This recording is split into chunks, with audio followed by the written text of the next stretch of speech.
কয়েকদিন আগেই রঞ্জি ট্রফিতে ১৭ রান করেছেন। এই প্রথম নয়, গত ৩ মৌসুম ধরেই প্রথম শ্রেণীর ক্রিকেটে একের পর এক বড় রানের ইনিংস খেলেছেন। তবুও সরফরাজ খানের জায়গা হয়নি ভারতীয় ক্রিকেট দলে। একাধিক সাবেক ক্রিকেটার তার হয়ে সুপারিশ করেছেন, তবুও মন গলেনি জাতীয় নির্বাচকদের। সরফরাজ নিজেও একাধিকবার ক্ষোভ প্রকাশ করেছেন সুযোগ না পেয়ে। অবশেষে সোমবার ভারতীয় জাতীয় দলে ডাক পেয়েছেন মুম্বাইয়ের এই ব্যাটার। তারপর সামাজিক যোগাযোগ মাধ্যমে নিজের প্রতিক্রিয়াও ব্যক্ত করেন। ব্যক্তিগত কারণে বিরাট কোহলি ইংল্যান্ডের বিরুদ্ধে প্রথম 2টি টেস্ট খেলছেন না।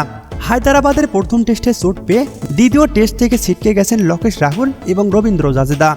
অভিজ্ঞ চেতেশ্বর পূজারা এবং আজিঙ্কে রাহানের ওপর আর ভরসা করতে চাইছেন না অজিত আজগররা।